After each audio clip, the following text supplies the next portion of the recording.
Oke, hari ini kita bakal ngobrolin salah satu konsep paling kuat dalam sastra Indonesia, rumah kaca.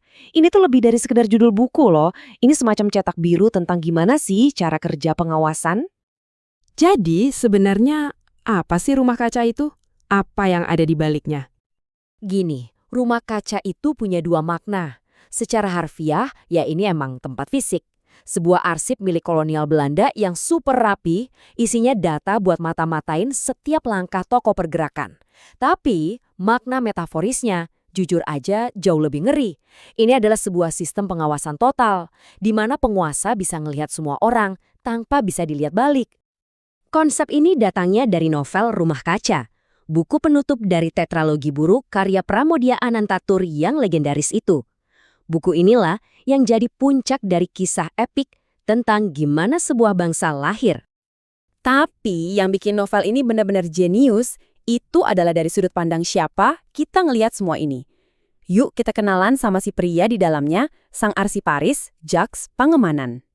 Bayangin deh, setelah 3 buku kita jatuh bangun bareng si pahlawan, Mingke, tiba-tiba Pramudia ngebalikin semuanya 180 derajat. Kita dipaksa masuk ke kepala orang yang tugasnya justru buat menghancurkan si pahlawan. Kita ngelihat perjuangan bangsa ini dari kacamata dingin seorang arsiparis kolonial. Sebuah langkah naratif yang, wah brilian tapi sekaligus bikin gak nyaman. Jadi, siapa sih Jaks Pangemanan ini? Coba bayangin, dia ini seorang pribumi, terpelajar, ambisius, tapi justru kerja buat pemerintah kolonial Belanda. Jabatannya keren, komisaris, tapi misinya cuma satu, memata-matai dan melumpuhkan semangat nasionalisme dari dalam. Dan senjatanya, ya si arsip rumah kaca itu.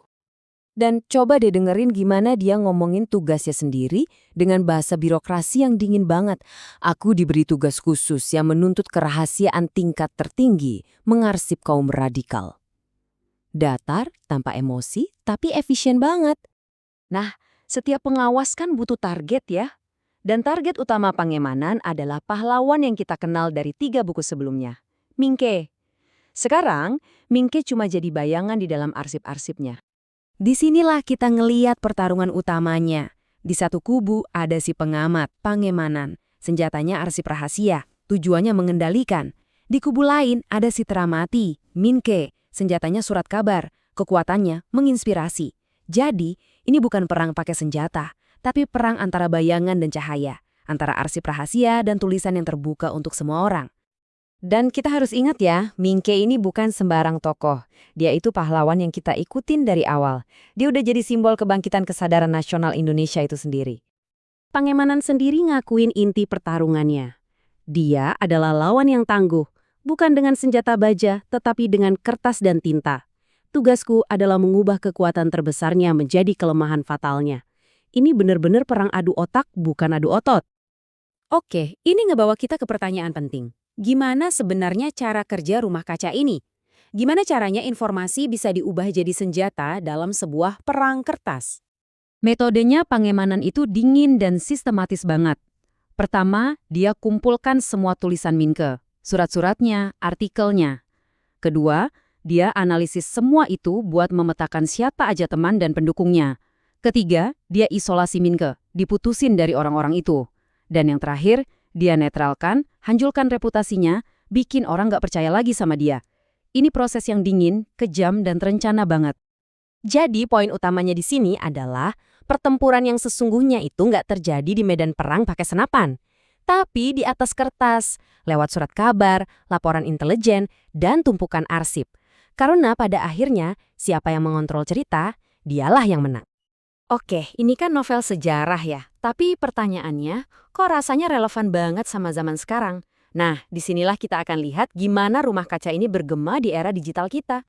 Coba deh kita pikirin bareng-bareng.